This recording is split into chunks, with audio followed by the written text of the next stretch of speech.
I took a trip to see my daughter, and she suggested we grab a drink at a cozy little bar down the street.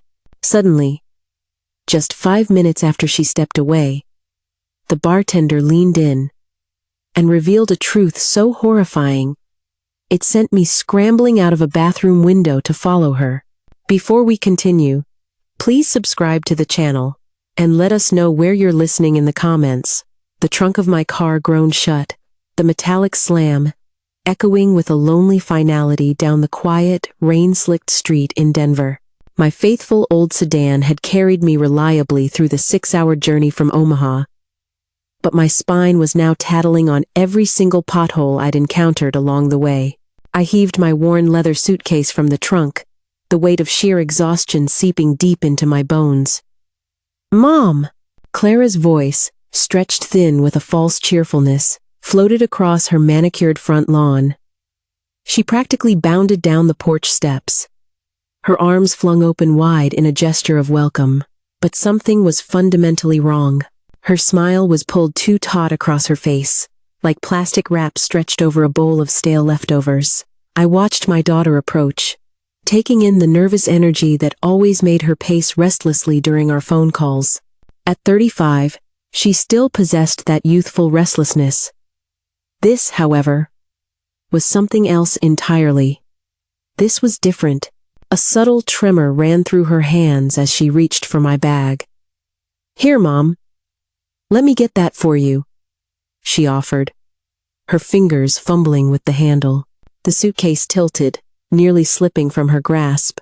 "I've got it," I said, holding firm to my bag, my eyes fixed on hers as they darted away, refusing to meet my gaze. "Are you okay, sweetheart?" "Perfect!" The word was too quick, too loud. "Just so glad you're here." She nervously wiped her damp palms on the thighs of her jeans. "Come on inside. Michael's making that 4-cheese ziti you love so much." The comforting aroma of garlic and oregano drifted from the open windows of her charming Wash Park bungalow. Through the pristine glass, I caught a glimpse of my son-in-law, Michael, bustling around the kitchen, his dark hair catching the golden light of the late afternoon Sunday. It was a relief to see that at least one person in this family seemed genuinely happy about my visit. Clara took my elbow as we walked towards the house, her grip surprisingly tight, almost desperate. "Mom, we really need to talk. Seriously." I stopped on the walkway, turning to face her. "Let's talk, right now." No. She shook her head with a frantic energy, that brittle, fake smile snapping back into place. "First, you need to get settled. Rest up after that long drive. We'll have a wonderful dinner, catch up properly, and then we'll sit down and talk." Her voice trailed off at the end, but her unspoken meaning hung heavily in the humid air between us, thick and suffocating like smoke. Whatever conversation she had in mind, it was clear it wasn't going to be a pleasant one. After 40 years of running an auto parts business, I'd learned to read people, and my daughter was currently broadcasting anxiety like a storm warning beacon. "Clara?" Michael appeared in the doorway, a dusting of flour on his apron, a warm smile on his face. "Is everything all right out there?" "Everything's fantastic," she called back, her voice pitched unnaturally high. "Mom just got here." He waved at me with a genuine warmth that made my heart ache a little. "Margaret, how was the drive? You must be absolutely wiped." I returned his wave, my own smile feeling more genuine in response to his. But I kept watching Clara out of the corner of my eye. She was fidgeting with her house keys, jangling them in a frantic rhythm that set my teeth on edge. In all my years, I had never seen her this profoundly wound up. The drive was just fine. I called to Michael, then lowered my voice for Clara alone. "Honey, whatever is eating at you, we can handle it. We're family." For a fleeting second, her carefully constructed mask slipped. I saw a flash of raw desperation in her eyes before she hastily rebuilt that fragile smile. "I know, Mom. I know we can figure this out. That's why." She stopped herself abruptly, glancing towards the house where Michael waited. "That's why I'm so glad you came. Figure what out?" The question burned in my throat. But Clara was already moving towards the front door, practically vibrating with nervous energy. Whatever she needed to tell me, it was clearly substantial enough to make a grown woman tremble like a leaf in a thunderstorm. I followed her up the porch steps, my suitcase feeling heavier in my hand, a growing sense of dread settling deep in my chest. The Denver evening air carried the scent of approaching rain and something else. I couldn't quite place something that felt distinctly like trouble brewing on the horizon. The guest bedroom seemed smaller than I remembered from my last visit 2 years ago. I moved with methodical purpose, hanging my shirts in the narrow closet, smoothing each one against the wooden rod with a practiced efficiency. 40 years of living alone after my Robert passed had taught me the value of keeping things organized, of keeping my hands busy when my mind threatened to wander into darker territories. Clara's agitated behavior downstairs gnawed at me like a splinter lodged deep under the skin. I retrieved my blood pressure medication from my toiletry bag, shaking 2 small pills into my palm. My doctor had warned me about stress, but at 65, it seemed stress had a way of finding me, invited or not. Through the window, movement in the backyard caught my eye. Clara was standing near her small, meticulously kept garden, a cigarette dangling from her lips. Since when did she smoke? Michael despised cigarettes. He always complained about the acrid smell whenever we passed smokers on the street. Yet there she was, my daughter, taking long, desperate drags, as if she were trying to inhale calmness itself. I pressed my palm against the cool window pane, watching her pace back and forth across the small patch of green lawn. Her free hand kept running through her hair, messing up the chic, professional style she'd maintained since her college days. The cigarette's tip glowed like a malevolent orange eye in the gathering dusk. The memory of her phone call from last month echoed in my mind. Clara had been vague, mentioning some financial difficulties, something about unexpected expenses and a tough quarter. I'd offered to help then, as any mother would, but she had brushed off my concerns, insisting that everything was perfectly under control. This didn't look controlled. This looked like a woman struggling to keep her head above water. I sat down heavily on the edge of the guest bed, the springs groaning in protest under my weight. The house creaked and settled around me, filled with the comforting sounds of domestic life. Michael was humming in the kitchen below, the gentle clatter of pots and pans a soothing rhythm. Somewhere, a television murmured about the weekend weather forecast and local news. But underneath that placid surface, I sensed something was deeply wrong. Call it intuition. Call it a mother's instinct. But Clara's behavior was triggering every alarm bell I'd developed over decades of dealing with desperate customers who couldn't pay their bills. The desperate ones always shared the same tells. The nervous, high-pitched laughter, the inability to hold eye contact, the way they would fidget with whatever was in their hands. They'd always build up to asking for help, by circling the real problem, like vultures circling their prey. Rain began to patter against the window pane, the eternal soundtrack of a Denver summer evening. I watched as Clara stubbed out her cigarette on the brick patio, and immediately lit another. Her movements were jerky, agitated. She kept glancing up at the house, then quickly away, as if she couldn't decide whether to run inside for cover, or just keep running altogether. What kind of financial trouble could possibly induce this level of anxiety?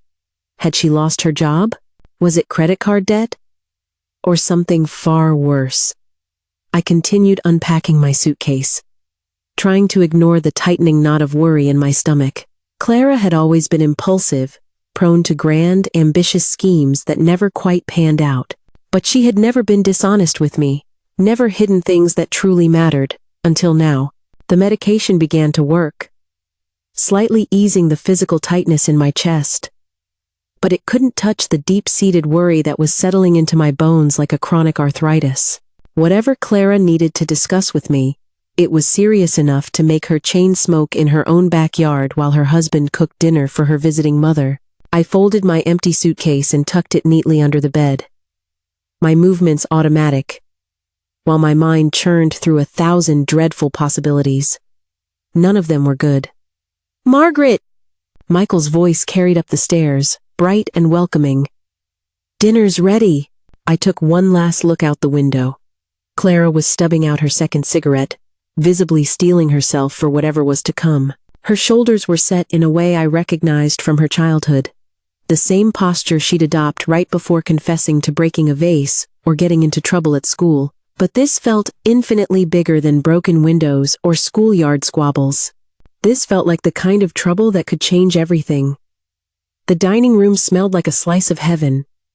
Michael had truly outdone himself with the 4-cheese ziti. Layers of rich pasta, savory meat sauce, and melted cheese bubbled under a perfectly golden brown crust. He'd even lit candles, their warm, flickering glow dancing across the polished mahogany table that had been his grandmother's. "This looks absolutely incredible, Michael," I said, settling into my chair. The attempt at normalcy felt forced, as if we were all actors in a commercial, playing the part of a happy family. Clara poured the wine, her hands so unsteady that red drops splattered onto the crisp white tablecloth. She cursed under her breath, dabbing furiously at the stains with her napkin. "Rough day at work, honey?" I asked, watching her struggle with the bottle. "Something like that," she mumbled. She managed to fill 3 glasses without any further spills. "How's the parts business, Mom? Still keeping all those classic cars on the road?" We retreated into safe, familiar territory. My shop, the weather, Michael's work at the university. He chatted about a new research project he was leading, serving generous portions of the delicious ziti. Clara just picked at her food, pushing it around her plate, cutting it into smaller and smaller pieces without actually eating much of it. The rain had intensified outside, drumming a relentless rhythm against the windows. I was halfway through my meal when Clara suddenly set her fork down with a sharp, jarring clink. "Mom." Her voice sliced through Michael's story about a particularly challenging student. "We need to have that talk now." Michael's easy smile faltered. He looked between the two of us, his expression clouded with a growing concern. "Clara, honey, maybe after dinner," he began. "No, now." She turned to face me fully, her face pale and stark in the soft candlelight. "Mom, I need money. A lot of money." I set my own fork down slowly, deliberately. "How much is a lot?" "More than $1 million. The words struck me with the force of a physical blow. I stared at my daughter, searching her face for any sign that this was some kind of bizarre, twisted joke, but her expression was dead serious, her eyes wide with a desperate intensity. "Are you out of your mind?" "I've done the calculations," she continued, as if I hadn't spoken at all. "Your business is worth about $600,000. Maybe more to the right buyer. The house in Omaha should bring in another $400,000. Plus your savings, your retirement accounts. You want me to sell everything?" My voice came out as a strangled whisper. "You want me to lose everything I've worked my entire life for because of your mistakes?" Michael's face had gone completely white. He was staring at his wife as if he had never seen her before. "They're not just mistakes, Mom. This is serious. Life and death serious." Clara leaned forward, her eyes wild. "I borrowed money from the wrong people, and now they want it back. With interest. Lots and lots of interest." "Who did you borrow from?" "That doesn't matter. What matters is that I need over $1 million, and I need it fast. You're the only person who can help me." I pushed my chair back from the table, its legs scraping harshly against the hardwood floor. "I am not destroying my life to fix yours." "Mom, please," her voice cracked. "You don't understand what these people will do if I don't pay them back. Then you should have thought about that before you borrowed their money." Michael finally found his voice. "Clara, what are you talking about? What people? How much did you borrow?" She ignored him completely, Her eyes locked on mine. I'm your daughter. Your only daughter. Doesn't that mean anything? It means everything, I said, my voice quiet but firm. But it doesn't mean I'm going to sacrifice 4 decades of hard work to bail you out of whatever catastrophic mess you've gotten yourself into. The candles flickered in the sudden, heavy silence. Outside, the rain continued its relentless assault on the windows, a perfect mirror for the storm that had just broken over our family dinner table. I can lend you $200,000, I said finally. Cash, no questions asked, but that is my absolute limit. Clara's face twisted into a mask of rage and disbelief. 200,000? Mom, that's not even close to. It's what I can do without destroying everything I've built. You never supported me. Clara's fist slammed down on the table with explosive force. Dishes rattled, wine glasses jumped, and a stream of red liquid spread across the white tablecloth like a pool of blood. When I needed you most, you were always too busy with your precious business. I stood up slowly, crossing my arms over my chest. 40 years of dealing with manipulative customers had taught me to recognize it when I saw it. That's not true. And you know it, isn't it? Her voice pitched higher, becoming more desperate. High school soccer? You missed half my games because of inventory shipments. College graduation? You left early for some emergency parts order? And now, when I'm facing real physical danger, you offer me scraps. Michael had started crying quietly, tears streaming down his cheeks as he watched his wife transform into someone he didn't recognize. His hand shook as he reached for his napkin. I can lend you $200,000, I repeated, keeping my voice steady, despite the tempest raging across the table. Cash. No questions asked. You'll have to earn the rest yourself. Earn it?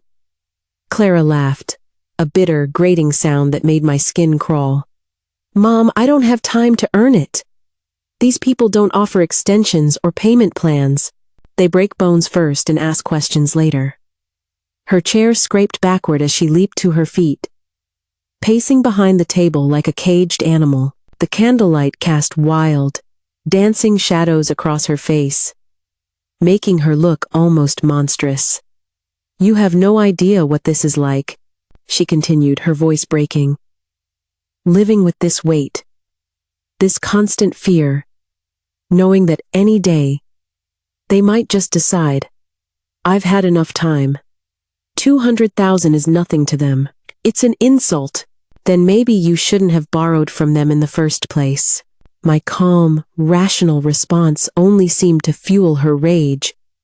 She grabbed her wine glass, and for a terrifying moment, I thought she might throw it.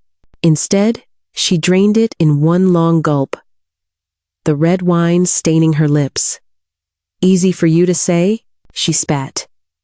You, who never took a real risk in her entire life. You played it safe. Sold car parts to the same people for decades. You never dreamed big, never reached for anything beyond your little corner of Omaha. The accusation stung because it held a small, bitter grain of truth. I had played it safe after Robert died, focusing all my energy on building something stable and reliable. But that very stability was what allowed me to offer her anything at all. Those safe choices put food on your table and paid for your college, I reminded her quietly. They built the business that's giving you this chance. Michael's quiet sobbing grew louder. He pushed back from the table, hugging himself as if trying to physically hold his world together. Please, he whispered, both of you, please just stop. But Clara was far beyond hearing him. She leaned across the table, her face just inches from mine. You know what Dad would say if he were here? He'd tell you to help your daughter. He'd tell you that family comes before business. The mention of Robert hit me like a punch to the gut. But I refused to let it show. Your father would also tell you to take responsibility for your own mistakes instead of blaming everyone else. My mistakes? Her voice rose to almost a shout. What about your mistakes, Mom? What about all the times you chose work over family? Maybe if you'd been there more, I wouldn't have. Wouldn't have what? Made the choice to borrow money from criminals? That was your decision, Clara. Own it. Michael's chair scraped against the hardwood as he stood abruptly, his tear-streaked face flushed with a newfound determination. Enough. His voice cut through our argument like a razor blade. Both of you, just stop it right now. The authority in his tone stunned us both into silence. Clara's mouth snapped shut mid-sentence, and I found myself taking an instinctive step back. He wiped his cheeks with the back of his hand, leaving behind streaks of mascara that made him look older, wearier.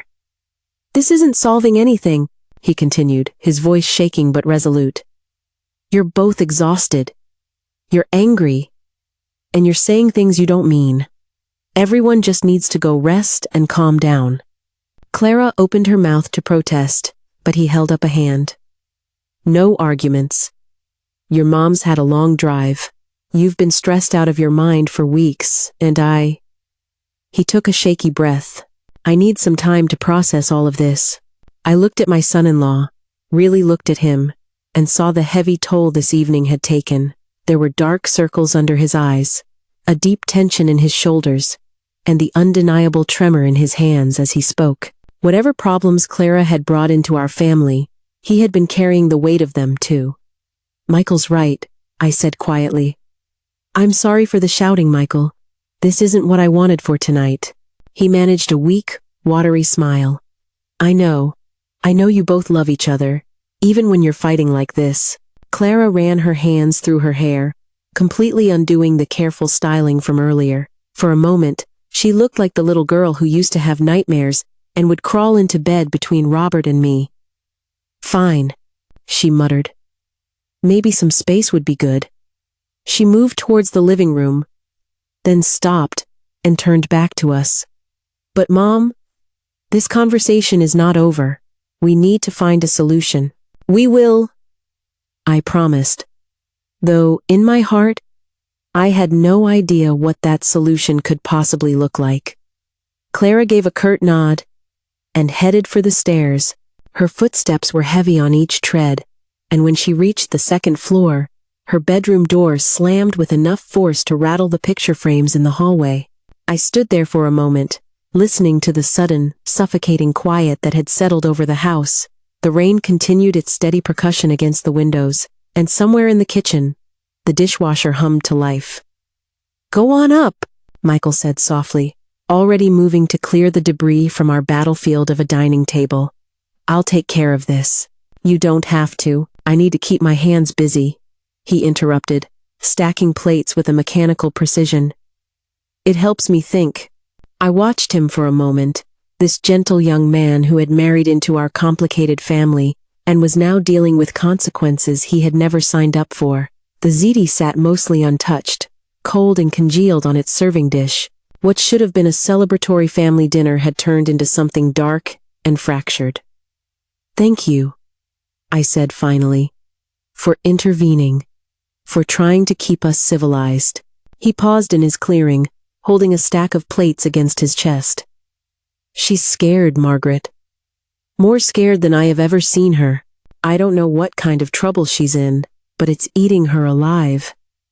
The admission hung between us, a shared and sorrowful confession. Then he turned back to his tasks, and I headed slowly towards the stairs, my knees protesting each deliberate step upward. The hallway was dim, lit only by a small nightlight near the bathroom. Clara's door remained firmly closed. No light visible from underneath it, but I could hear movement inside pacing, perhaps, or the restless sounds of someone who wouldn't be sleeping anytime soon.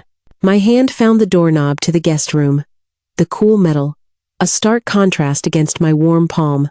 Behind me, the house settled into its evening rhythms. Michael's quiet movements downstairs, the persistent whisper of the rain, the distant hum of appliances. I sat heavily on the guest bed, feeling every single one of my 65 years settle into my bones like sediment in still water. Through the window, the Denver evening stretched out in shades of gray and deep indigo, streetlights beginning to flicker on, as the rain painted watercolor streaks down the glass. My wallet felt heavier than usual as I pulled it from my back pocket, tucked behind my driver's license and credit cards. A photograph of Robert smiled back at me. It was the same picture I had carried for 12 years, ever since the cancer had taken him from me. He was laughing at something I'd said just before the shutter clicked, his eyes bright with the kind of pure joy that had made our 30-year marriage feel like a precious privilege rather than a commitment. "What would you do, honey?" I whispered to the faded photograph. "How do we help her without enabling her?"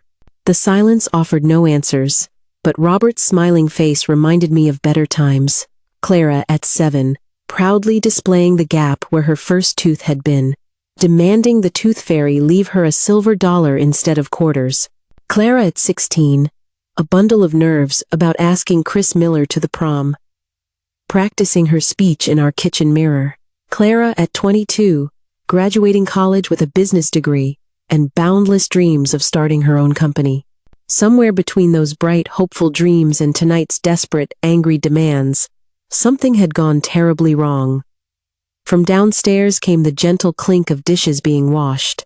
Michael, working through his own shock and confusion in the only way he knew how, by keeping busy, by maintaining order in a world that had suddenly spiraled into chaos. I could hear Clara still moving around in her bedroom, footsteps pacing across the floor, a drawer sliding open and then shut, the weary creak of bed springs. There would be no rest for her tonight, either. $200,000. It was more money than most people saw in their lifetimes, but to Clara, it was nothing. Scraps, she'd called it. The casual, dismissive way she'd scoffed at that amount told me more about her situation than any of her desperate pleas. This wasn't just credit card debt or a failed business venture. This was something darker. Something far more dangerous. But giving her everything she demanded would destroy me financially. At 65, I had no time left to rebuild my life from scratch. The business, the house, my retirement savings, they represented 4 decades of careful planning and relentless hard work. Without them, I'd be just another old woman, dependent on Social Security and the kindness of strangers. And yet, she was still my daughter. Still the little girl who had crawled into my lap when thunderstorms scared her, who had asked me to teach her how to change the oil in her first car, and how to balance a checkbook. The girl Robert and I had raised to be better than this. Maybe 300,000 would be enough. It would hurt. It would require me to leverage the business and dip deeply into my retirement funds. But I could survive it. I would still have something left to live on, still be able to maintain some small measure of independence. The rain intensified against the window, and I realized I was thinking like a businesswoman again, calculating risks, weighing options, searching for a compromise that might satisfy everyone involved. It's how I had approached every major decision since Robert died. Practical, methodical, safe. But this wasn't a business transaction. This was my daughter's life. And it was possibly hanging in the balance. Through the floorboards, I could hear Michael's voice, soft and concerned. Then, Clara's deeper tones, too muffled to make out the words, but carrying the unmistakable cadence of persuasion. She wasn't sleeping, either. She was downstairs, probably trying to convince her husband, to help her convince me. I carefully tucked Robert's photograph back into my wallet, a decision crystallizing in my mind, like ice forming on a winter pond. 300,000. That would be my final offer. Enough to show her that I loved her. Not enough to destroy everything her father and I had built together. A sudden thirst hit me. A stark reminder of my own mortality. A dry mouth. A scratchy throat, the kind of profound dehydration that comes from emotional exhaustion. I pushed myself up from the guest bed, my joints protesting after an hour of sitting and thinking. The house had settled into a deeper evening quiet. Michael's movements had long since ceased downstairs. My bare feet found the hardwood hallway floor cool against my skin. The stairs creaked under my weight as I descended slowly, one hand trailing along the banister for balance. At my age, nighttime navigation required more caution than my pride wanted to admit. The kitchen felt different in the near darkness. I flicked on the small light above the sink, casting a warm, soft glow across the granite countertops that Michael kept spotless. The tap water ran cold against my fingers as I filled a glass, the simple act feeling somehow soothing after the day's emotional storms. "Mom," I turned the water glass halfway to my lips. Clara emerged from the living room shadows like a phantom, her silhouette backlit by the faint glow of the streetlights filtering through the front windows. She moved slowly, cautiously, her head hanging in what looked like genuine shame. "Sweetheart, what are you doing up?" "Couldn't sleep." She stepped into the kitchen's small circle of light, and I saw something different in her face. The desperate anger from dinner had been replaced by something softer, more vulnerable. "I keep thinking about tonight. About what I said." I set my glass down on the counter, studying her expression carefully. This was the Clara I remembered from childhood. The girl who would sneak downstairs after bedtime to confess some small transgression, seeking forgiveness before she could sleep. "Mom, I'm so sorry." Her voice cracked slightly. "I was cruel earlier. I said things I didn't mean. I blamed you for things that weren't your fault." The apology hit me harder than her anger ever could. "We both said things we shouldn't have. No, listen." She stepped closer, close enough that I could see the profound exhaustion etched around her eyes. "You're my mother. You've given me everything, and when you deserved respect in return, all I gave you were demands and accusations." Robert's photograph seemed to whisper its approval from my wallet upstairs.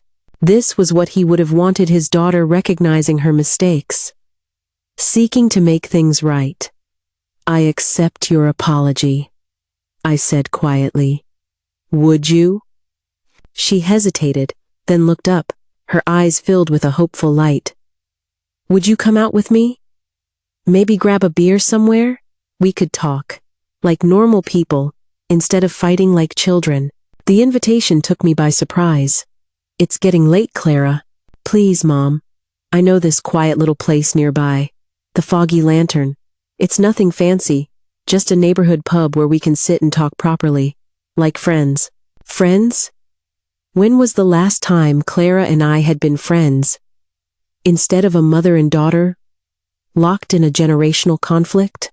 Maybe Robert had been right all along about giving people second chances, about believing in the possibility of change. "All right," I heard myself saying. "That sounds nice, sweetheart." Her smile completely transformed her face, erasing years of tension and replacing it with something that looked almost like joy. She stepped forward and wrapped her arms around me in an embrace that felt both surprising and completely natural.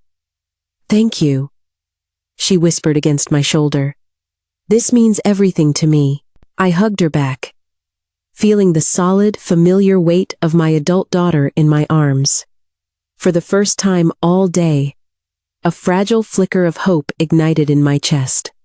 Maybe we could work through this together. Maybe the $300,000 I had decided to offer would be enough to start rebuilding not just her life, but our relationship as well. "Let me just get my jacket," I said as we separated. "Me too. It's cooling off outside." Clara was already moving towards the front closet, her step lighter and more energetic than it had been all evening. The Foggy Lantern has great beer on tap, and they usually have a game on. "Remember when we used to watch baseball together, when you were teaching me about batting averages?" Of course I remember. The memory warmed me more than the kitchen's overhead light ever could. "You used to keep stats in that little blue notebook. I think I still have it somewhere." She handed me my jacket, then shrugged into her own, a woman ready to go out and make some new, better memories. I nodded, following her towards the front door. Behind us, the kitchen light cast a warm, welcoming rectangle on the floor. But my gaze was already fixed forward, towards whatever awaited us at this neighborhood pub, towards the conversation that might finally begin to heal the wounds between us. The foggy lantern certainly lived up to its name.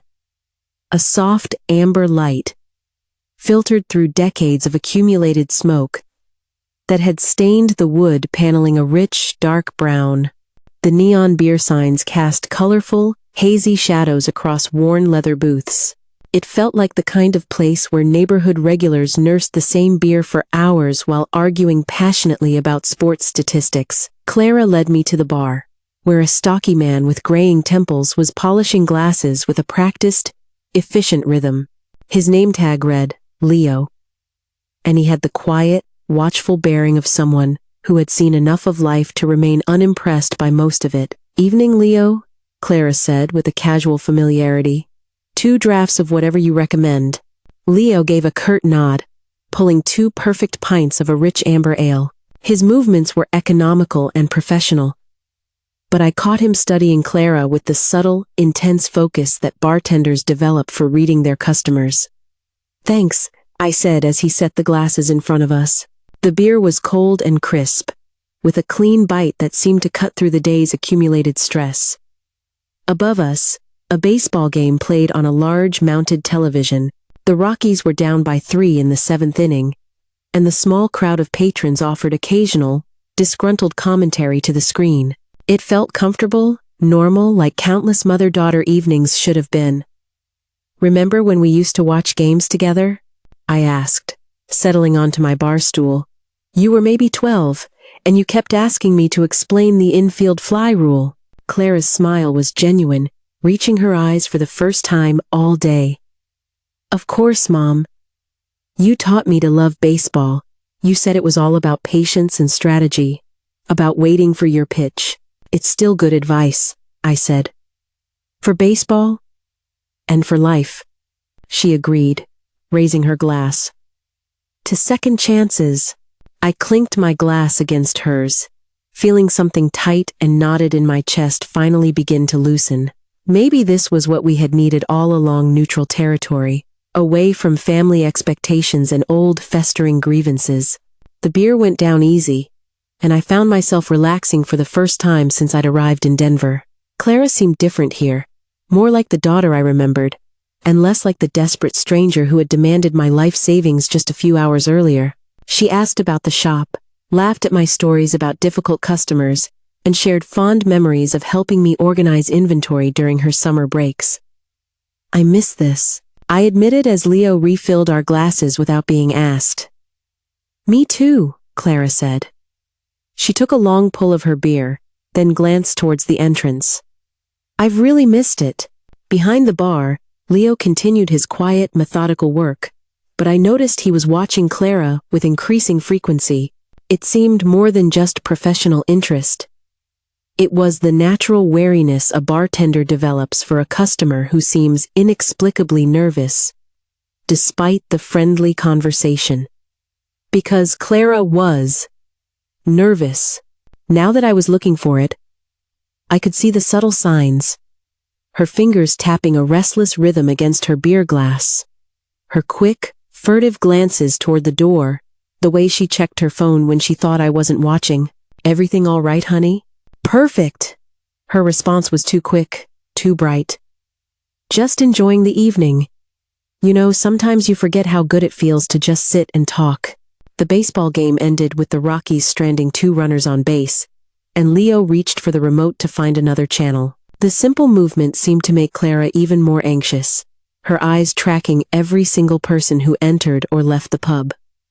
"Mom, would you excuse me for a minute?" Clara stood up abruptly, fishing her phone from her pocket. "I need to use the restroom. Maybe make a quick call." "Sure thing." I watched her navigate between the tables towards the back of the pub, her beer glass still half full on the bar counter. Something felt off about her sudden departure, but I couldn't quite put my finger on what it was. Maybe she was just checking on Michael, making sure he wasn't worried about our late-night excursion. Leo appeared in front of me, wiping down the already spotless bar surface with methodical strokes. "Nice evening for it," he said conversationally. "For what? Mother-daughter time?" "Don't see much of that anymore." His eyes flicked towards the back of the pub where Clara had disappeared. "Your girl seems a little restless tonight." Before I could respond, something in Leo's expression shifted. His casual demeanor sharpened into something more focused, more urgent. He leaned slightly across the bar, his voice dropping to just above a whisper. "Listen, ma'am," he said, his words carrying the unmistakable weight of serious concern. "We need to talk." Leo's hand clamped around my forearm with a surprising strength. His grip was urgent, but not painful. The easygoing bartender facade had completely vanished, replaced by something harder, more intense, almost military in its focus. "Listen to me very carefully," he said, his voice barely a whisper. "Your daughter was in here earlier today, with 3 women. I overheard them talking about your elimination." End quote. End quote. End quote. The word hit me like a bucket of ice water. "What? That's impossible. Look for yourself." Leo's free hand reached under the bar, revealing a small security monitor built into the surface. The screen displayed multiple camera angles of the pub's interior and exterior. He pointed to the main camera feed, showing the pub's front entrance. My blood turned to lead in my veins. There, on the grainy but clear security footage, stood Clara, deep in an animated conversation with 3 women who looked like they had stepped straight out of a crime movie. One was tall and lean, with the predatory stillness of a wolf. Another was built like a linebacker, with hands that looked like they could crush concrete. The third had the quiet, chilling menace of someone who genuinely enjoyed her work too much. As I watched in absolute horror, Clara reached into her jacket and handed an envelope to the tallest woman. It was a payment. The transaction was brief, professional, and utterly damning. "Those are Jacqueline Reed, Rita Sanchez, and Antonia Vespa," Leo continued, his voice steady despite the gravity of the situation. "Local muscle for hire. They handle debt collection, intimidation, and worse. Much worse. This can't be happening." My voice sounded foreign to my own ears, hollow and disbelieving. "I'm afraid it is." Leo's expression held a genuine sympathy. "I served 2 tours in Iraq, and I've run this place clean for 20 years. I know killers when I see them. And I know a setup when I witness one." On the screen, Clara was pointing towards the pub's interior, clearly giving instructions. The 3 women nodded, checked their watches, and began to move with a purposeful, chilling coordination. One headed towards what looked like a side entrance, another towards the back alley, while the leader, Jacqueline Reed, remained near the front door. "They're positioning themselves," Leo explained, reading the situation with a practiced, military precision. "Creating a perimeter. Whatever your daughter told them, they're treating this like a military operation." The pub's once comfortable atmosphere suddenly felt suffocating. Every shadow seemed to hide a threat. Every other patron might be a part of the plan. The baseball commentary droned on from the television, oblivious to the fact that someone in this room had just been marked for death. "I can't believe Clara would." But even as the words left my mouth, the terrible pieces were falling into place.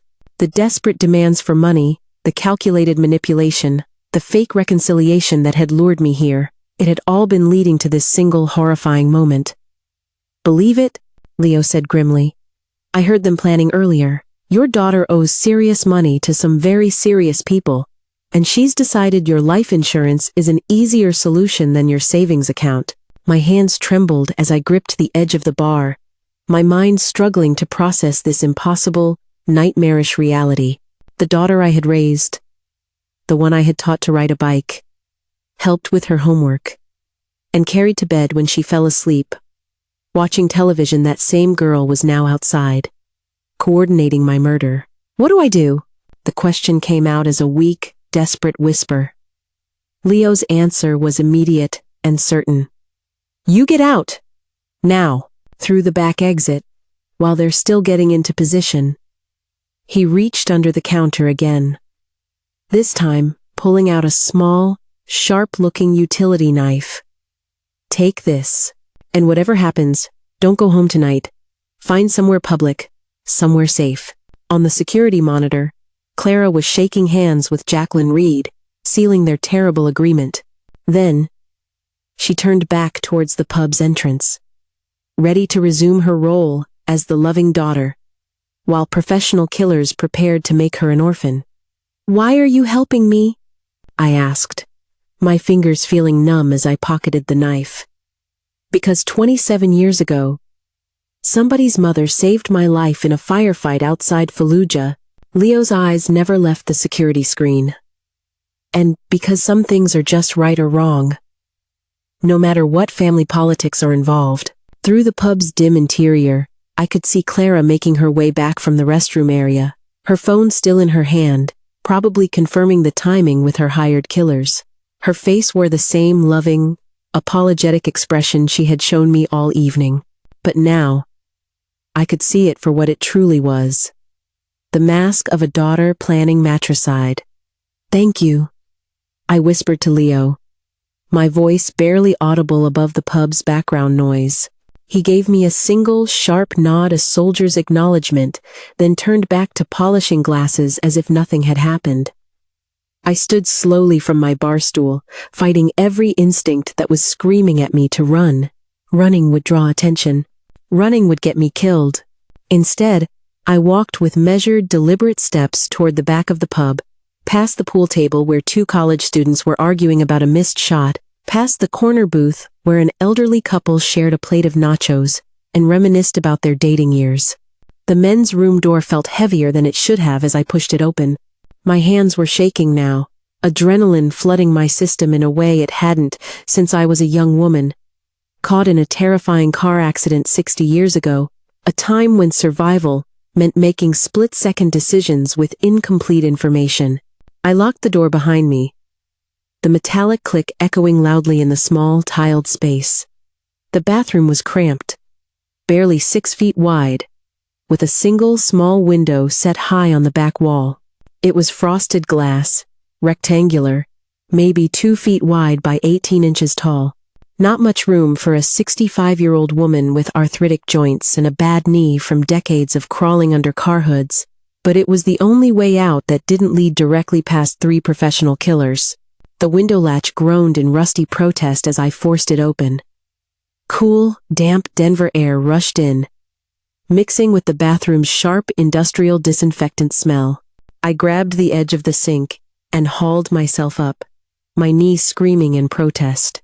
The porcelain was slick under my palms, and for one terrifying moment, I thought I might slip and fall backward onto the hard tile floor. 65 years old. When had I become this fragile? The window frame bit into my ribs as I squeezed through, my jacket catching on the metal latch. Below me, the alley stretched away into darkness, punctuated by a single, harsh security light mounted on the building across the narrow space. Dumpsters lined both walls like sleeping, steel monsters, and the pavement looked very, very far away. I had no choice. I pushed myself through the window opening, felt a terrifying moment of freefall, and hit the alley pavement harder than I'd hoped. My knees buckled, a sharp pain shooting up through my spine, but I rolled with the impact, just like my old high school gym teacher had taught us in self-defense class. Some muscle memory, it seems, never truly dies. The alley reeked of garbage and rain, with an undertone of something else, grease from the pub's kitchen, perhaps, or oil from the delivery trucks that serviced these back entrances. I stayed low, moving stealthily along the building's brick wall, my breathing more ragged than I wanted to admit. Through the thick brick and mortar, I could hear the faint, muffled sounds of the pub, continuing its normal Friday night rhythm. The baseball commentary, bursts of laughter, the clink of glasses. Somewhere in that warmth and normalcy, my daughter was probably checking her watch, wondering why her mother was taking so long in the bathroom. My daughter, who had hired professional killers to murder me. The thought should have paralyzed me with grief and horror, but instead, it sharpened my focus into a razor's edge. I reached the corner of the building and pressed my back against the cool, damp brick, listening intently. Male voices no. Female voices carried on the night air, not from inside the pub, but from somewhere near the front entrance. Clara's voice, and others. I edged closer to the corner, staying deep within the shadows cast by an overhang that sheltered the pub's rear delivery entrance. My heart was hammering against my ribs, but my breathing was controlled now. Measured. That old survival instinct was coming back. A primal memory from a life I thought I'd left behind. From around the corner came the low murmur of conversation too distant to make out the exact words, but close enough to recognize the cadence. Planning, coordination, the sound of professionals discussing their work. I had to know what they were saying. I had to understand exactly what I was up against if I was going to survive the next 24 hours. The utility knife Leo had given me felt solid and reassuring in my jacket pocket. But I had no illusions about my chances in a fair fight against 3 younger, stronger women. This was not going to be a fair fight. Moving with a caution I hadn't needed in years, I crept towards the front of the building, using the parked cars as cover. A large pickup truck was parked at the curb directly across from the pub's main entrance, its massive bulk providing the perfect concealment. I crouched down behind its rear bumper and peered around the tailgate.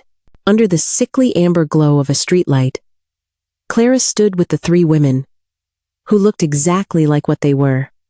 Professional violence wrapped in casual clothes. The harsh streetlight cast long, distorted shadows across their faces, turning the conversation into a chilling scene from a crime movie. I crouched behind the pickup truck's tailgate, close enough to hear every single word, yet far enough away to remain invisible in the truck's deep shadow. Tomorrow at 8, the tall one, Jacqueline Reed, was saying, her voice carrying the kind of unquestionable authority that came from years of giving orders. Make it look like an accident, brake failure, a steering problem, something mechanical. Clara nodded eagerly, like a student receiving instructions from a beloved teacher. She always parks in the same spot, right behind her shop. She's a creature of habit, you know, been using that same space for 20 years. What kind of car? The stocky one, Rita Sanchez, had a voice like gravel in a cement mixer. It matters for the setup. An old sedan, probably 10 years old, she maintains it herself. Changes her own oil. All that stubborn, independent stuff. Clara's casual, dismissive tone regarding my self-reliance made my stomach turn. It's a blue 4-door. The 3rd woman, Antonia Vespa, spoke quietly, her words barely carrying across the street. Security cameras in that area? A few, Clara replied. But nothing that covers the parking area directly. The angle's wrong from the street cameras, and the shop's system only focuses on the front entrance, not the employee lot. They had thought of everything. This wasn't a crime of passion or desperation. This was a methodical, cold-blooded assassination, planned with professional precision. I memorized every word, every chilling detail, storing it all away for whatever came next. 200,000 is cheap for this kind of work, Rita complained, shifting her considerable weight from foot to foot. Usually, we get $500,000 for a clean elimination. Clara's voice tightened with anxiety. That's all I have right now in cash, but once the inheritance comes through, she spread her hands in a gesture that promised boundless future riches. We're talking about over $1 million in total assets. I'll double your fee once everything's settled. And if the old lady changed her will? Jacqueline's question was pointed. Professional. What if she left everything to charity? Or some boyfriend we don't know about? She didn't. I've seen the will. Clara's confidence was absolute, and absolutely chilling. She had me witness it 3 years ago after my dad died. Everything comes to me. Then to Michael and the kids. If something happens to me, she's too sentimental to cut out her only daughter. Too sentimental.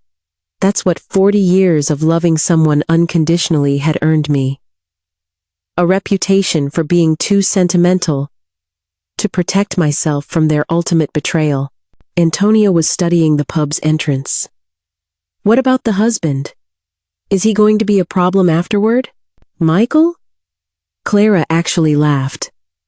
A short, sharp, ugly sound. He barely knows how to balance a checkbook. He won't ask any questions about insurance money or inheritance details. And if he does, she shrugged with a casual, horrifying cruelty. He's not really a problem we can't handle. The threat against my son-in-law and my grandchildren crystallized something cold and hard in my chest. These weren't just killers. They were predators who viewed innocent people as mere obstacles to be eliminated. Michael, who made lasagna and tried to keep the peace in his family, who had no idea he had married a monster. 7 a.m. Tomorrow? Jacqueline was saying, taking the envelope from Clara's outstretched hand. We'll meet at the usual spot. Confirm the target's location. Then move into position. Clean, simple, no complications. What about afterward? Rita asked. Body disposal? Leave her in the car. Make it look like she had a heart attack or a stroke after the accident. Old lady works too hard, high-stress job. It happens all the time. Paramedics won't look too closely at a 70-year-old's heart giving out. 65, not 70. But I suppose to them, all old women look the same. The envelope changed hands with the practiced efficiency of a business transaction. Blood money. Paid in advance for services yet to be rendered. I watched my daughter shake hands with her mother's executioner, sealing a contract written in the ink of family betrayal. Pleasure doing business, Jacqueline said, tucking the envelope inside her jacket. Tomorrow night, all your problems will disappear. Clara's smile in the dim streetlight was radiant, genuinely happy for the first time all day. Thank you, she said. This means everything to me. They began to move apart, the meeting clearly over. Rita and Antonia walked towards a dark sedan parked down the block, while Jacqueline headed in the opposite direction, towards what looked like a motorcycle. Clara stood for a moment under the streetlight, checking her phone, then turned and headed back towards the pub's entrance. She was going back inside, going to return to the bar, order another beer, and wait for her mother to come back from a bathroom visit that would never end. I had maybe 5 minutes before she started to worry. Maybe 10 before she asked Leo if anyone had seen an old woman leave. Maybe 15. Before she realized something had gone horribly wrong with her perfectly planned evening of mother-daughter bonding before matricide. Time was running out. I had to get to my car before Clara realized I was gone. Before she started asking Leo questions. Before this entire night collapsed into a chaos that would leave me exposed and vulnerable. I moved quickly but quietly across the street, staying in the deep shadows between the streetlights. My sedan sat exactly where we had left it, the keys still safely in my jacket pocket, where Clara couldn't have touched them during our brief time in the pub. A small mercy. I slid behind the wheel, started the engine with a silent prayer that it wouldn't backfire or stall, and pulled away from the curb with the careful, deliberate slowness of someone trying desperately not to draw attention. The drive back to Clara's house took exactly 14 minutes through Denver's deserted late-night streets. 14 minutes to process what I had just witnessed. 14 minutes to accept the soul-crushing reality that my only daughter had arranged my murder. 14 minutes to begin calculating what came next. The logical part of my mind, the part that had run a business for 40 years, was already working through the practical considerations. How much time I had, what resources were available to me, and which innocent people needed my protection. Michael, and the children. Whatever happened between Clara and me, they did not deserve to become collateral damage in a war they didn't even know was being fought. I parked 3 houses down from Clara's bungalow, the same careful distance I'd learned during a self-defense course I took years ago. The street was silent, windows dark, Normal people sleeping peacefully through what felt like the most important night of my life. I walked quickly but quietly to the front door, using the house key Clara had given me with such apparent trust just a few hours earlier. The lock turned smoothly, the door opening into the darkened living room where this evening's catastrophe had begun. I stood for a moment just inside the door, listening. Somewhere upstairs, Michael and my grandchildren were sleeping, probably exhausted from the emotional turmoil of our dinner argument. They had no idea their wife and mother was currently sitting in a pub, wondering why her mother was taking so long in the bathroom. The guest room felt different now, not welcoming, but like enemy territory that I needed to escape. I packed methodically, the way Robert had taught me during our early years of marriage, when my late shifts at the shop meant coming home at strange hours. Every item had its place, every movement calculated to avoid making any noise that might wake the house. My blood pressure medication went into the toiletry kit. A clean shirt and underwear were folded neatly into the suitcase. The photograph of Robert, still carrying his warmth and wisdom, was tucked safely back into my wallet. Everything that mattered, everything that had made this place temporarily a home, was erased, as if I had never been here at all. Before leaving, I took a piece of paper from the small desk in the guest room and wrote carefully in my most legible handwriting, "Michael, your wife is in grave danger. If you love her and the children, take them and go to your mother's house tomorrow morning. Don't ask questions. Just leave. Trust me, M." It wasn't the whole truth, but it was enough truth to save their lives. I placed the note on the kitchen counter, where he would find it when he made his morning coffee, weighing it down with the salt shaker so it wouldn't blow away if someone opened a window. Then, I was back in my sedan, backing carefully out of their neighborhood, leaving behind the daughter I had raised, and the son-in-law and grandchildren I had grown to love so dearly. The highway stretched out ahead of me, a dark, endless ribbon leading me home to Omaha, to safety, to whatever came after tonight. I-80 West was nearly empty at this hour, populated only by long-haul truckers and the occasional late-night traveler making the run between Denver and Omaha. Good driving conditions, clear weather, 3 hours to think through everything I had learned and decide what to do with it. My phone started ringing when I was about 20 minutes outside the Denver city limits. Clara's number glowed on the display. She was probably calling from the pub's parking lot, after Leo had told her that nobody had seen an old woman leave. I let it ring. It rang again 5 minutes later, and again 10 minutes after that. By the time I crossed the state line into Nebraska, the missed call counter had reached double digits. By the time I saw the familiar Omaha city limit sign, it had reached 37 missed calls. 47 missed calls by the time I pulled into my own driveway. 47 desperate, frantic attempts to reach her mother, to explain away tonight's disappearance, to get her back on schedule for tomorrow evening's 8:00 p.m. appointment with murder. Clara was panicking now, realizing that her carefully laid plans had somehow gone terribly wrong, that her target had vanished into the Denver night without a trace or explanation. I turned off the phone and dropped it into my jacket pocket. Tomorrow, I would have to decide what to do with the terrible knowledge I now possessed, how to protect myself, how to save Michael and my grandchildren, how to stop 3 professional killers from collecting their blood money.